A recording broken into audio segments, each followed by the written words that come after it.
Hey folks, welcome back to HeartGold vs. Crystal. We are here heading south from Viridian City because we have just conquered all 8 gyms of Kanto, and that means that we can get a special prize from Professor Oak. Several special prizes, actually. One special prize added specifically for the remake. So let's just walk on down. We could fly, but that's for losers. And let's talk to Professor Oak.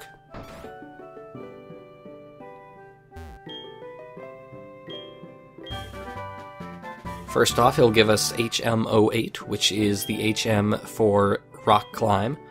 Rock Climb is a 4th generation move that basically allows you to scale certain cliffs and access otherwise obstructed items. And also, he will grant us access to Mount Silver, which is the final dungeon of the game, basically. It's honestly not much of a dungeon, but it is the final sort of thing in the game, so there's that. And it does house the most powerful trainer.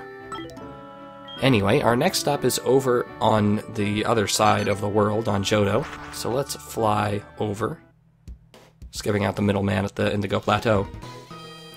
And there is a wonderful special thing that we can get now that we have Rock Climb in our arsenal. So I taught that to an HM minion, and we are heading over to the National Park, which you'll recall is just north of Goldenrod, or just west of Violet. It's a little easier to get to it this way. And hello, National Park. If you're observant, you'll remember that there was a cliff over here with some rocky terrain and an item up top. And that item up top is of great importance to us. See Snorlax getting some exercise there. This is a shiny stone, and the shiny stone is used for evolving very specific Pokemon, again introduced in the 4th generation. And one such Pokemon is Togetic. So finally, after having completed all 16 gyms, we can finally complete our evolutionary process. And Ree is now a Togekiss. Now, Togekiss is pretty rad.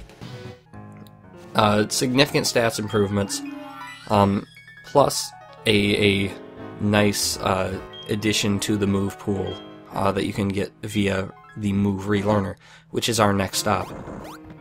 And unfortunately, due to a lack of heart scales, I can't really make Bree into an absolute killing machine. Can't like get a Wi-Fi ready moveset, but I'll still do the best I can. But anyway, our next stop is the move relearner over in Blackthorn. And you'll recall that using the move relearner, you can give up heart scales in order to relearn moves that you might have passed up before, or are available at like level 0.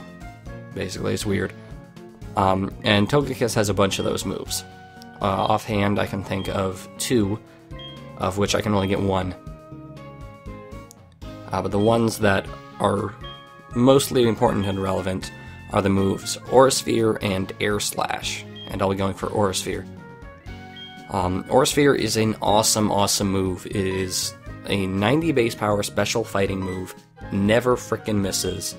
Otherwise mostly like the signature move of Lucario, but for whatever reason Togekiss can get it instead, and it's pretty cool. Anyway, something that a lot of people love to put on Togekiss, also Extreme Speed is pretty useful, is a combination of Thunder Wave and Air Slash, because if you have those on a Togekiss with a Serene Grace ability, you can paralyze an opponent, use Air Slash, and Serene Grace will double the likelihood of them getting fully paralyzed, and double the likelihood of them flinching from Air Slash. So you have the most annoying creature ever created, and it's awesome.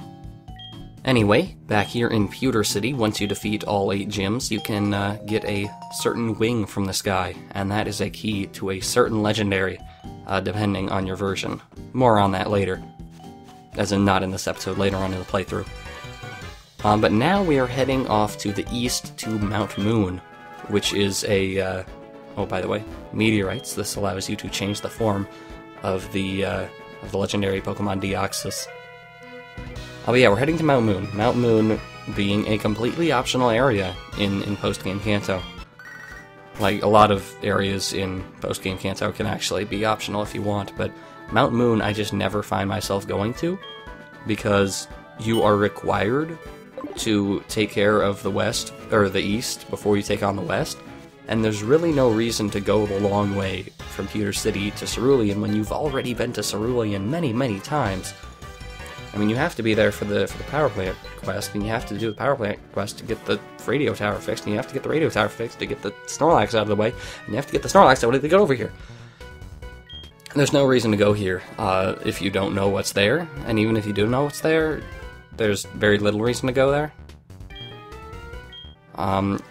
But we got a couple trainers. They are not notable in the slightest. It's a bit unfortunate. Mount Moon was like this big thing. It was the first big dungeon in Red, Blue, and Yellow, and here it's rendered rather pathetic. Anyway, let's head up here. And just for the sake of having a little bit of combat in the very first, in the first part of this episode, let's show the fight against this guy. Because, Lord, we don't want this to be just running around and doing nothing. That'd be silly. But anyway, he has a Weezing. Weezing being annoying because I want to Earthquake it. I want to Earthquake it so much. But no, it has to have Levitate. It's mocking me. Stop mocking me, Weezing.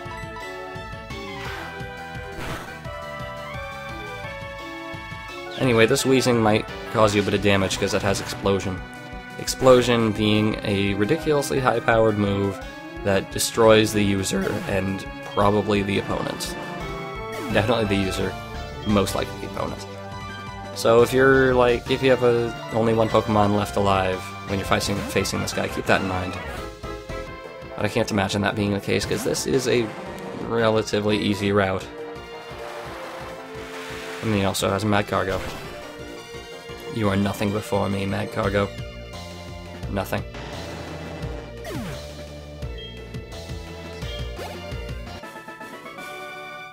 And that's your combat for the first half of the episode. Isn't that wonderful?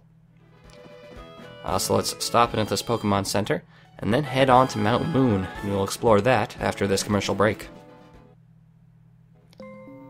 Alrighty, Mount Moon. And here in Mount Moon we have two things of interest. First off, we have a rival battle against the Question. This is one of the few post-game areas where we can fight him. And he's almost gotten good, but not really.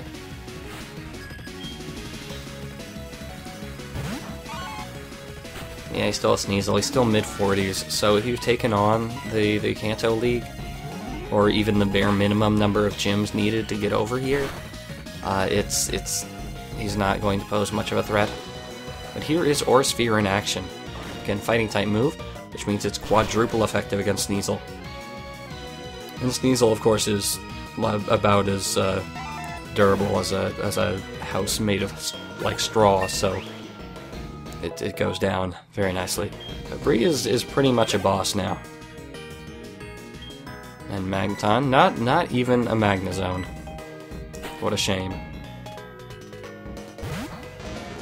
But yeah, a lot of his team is pretty much the same old stuff we've seen like every other time we fought him, just at a slightly higher level. I don't know if their movesets have changed at all, because they just die really, really quickly. Like that Sneasel, no idea. I don't know what the hell it has. Ice Punch maybe? Magneton? I couldn't tell you. There we go. Typhlosion, that might have something of interest. How about that?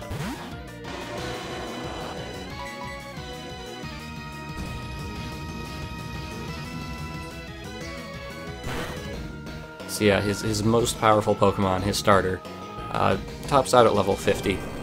And I was just fighting Blue, who had level 58? Something like that?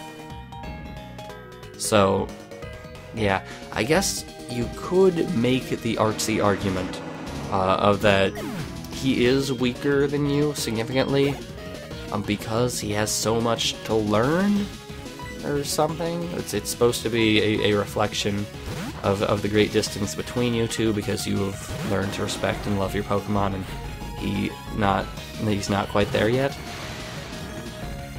But I really don't think that's the case.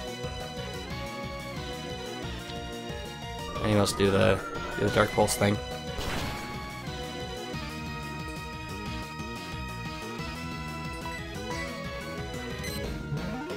Oh, you jerk.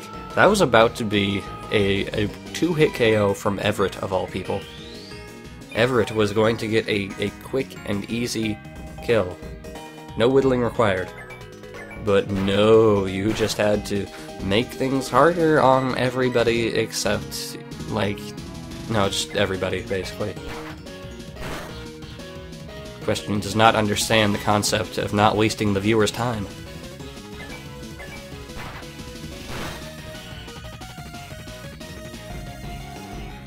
Yeah, and that if it weren't for that reflect, the returns probably would have been like a, I don't know, maybe not a 2 KO, but he would have gone down, obviously, or at least one turn earlier.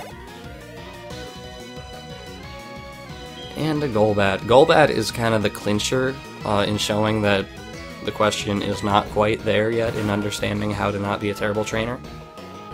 Because Golbat obviously is a happiness evolution, turns into Crobat when it's happy enough.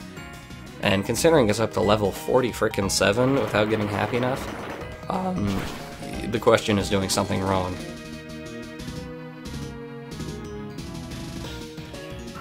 I have faith that he'll get there eventually. But at this point, he's like floundering around. He's like, oh my god, what's wrong with me? Why am I so terrible? And he's more of a nuisance than a threat at any point. Like, remember when at the beginning when he was like this cruel dictator that nonetheless accomplished his goals? Yeah, that's gone. He has lost the stability of his resolve, and as such has lost the fortitude of his power. Something along those lines, I don't know.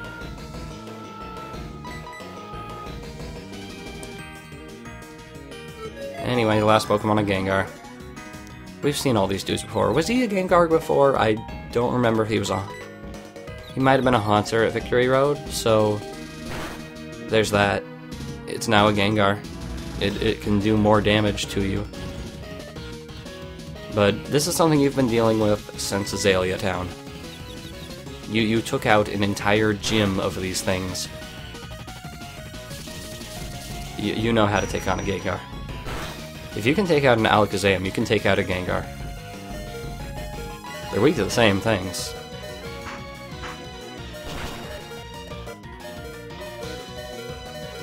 Well, not completely, but close enough. Whatever. Don't judge me. Anyway, confusion gets the better of Webster, unfortunately, and Gengar is still alive, in a certain sense. Nope, I'm not playing around, and you are about to die. Yep, and that is the question. Now, I'll tell you straight up, I'm not showing the Crystal version of this fight, which is a little unprecedented. And I'll tell you why. Either I deleted the recording by accident, or maybe it was never there to begin with. Or maybe it was so similar that it just does not warrant showing. Lower levels were say I. That's all you need to know. And this was a cakewalk to begin with. So yeah, no Crystal fight. I'm sorry. I've betrayed all of your trusts. But it's the same frickin' thing. There are a lot of things that are different between the two versions, but that is not one of them. Anyway, second thing of note at Mount Moon is this little event that happens, I believe, on Monday nights? One night a week, the Clefairy will have this special little ritual. They thirst for blood.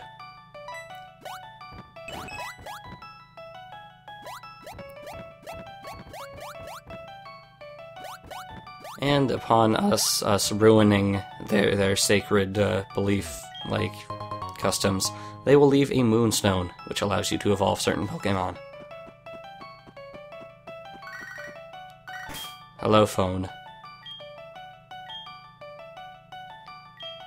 Someday we will be free from the shackles of our mother calling us on our cell phone. But anyway, you may have noticed that Mount Moon is significantly different from its design in Red, Blue, and Yellow. In fact, that is the entirety of Mount Moon. It sucked, it was lazy and boring in Gold, Silver, Crystal, and I really, really hoped that they would change that for the remakes, but they didn't. There is no dungeon there. It is not a thing. It is a room, and that is disappointing. But after having gone through that incredibly long and arduous trek through Mount Moon, we can finally make our way to Cerulean City again. Not the greatest area. But I'll see you guys next time for something a little more thrilling. I guarantee it.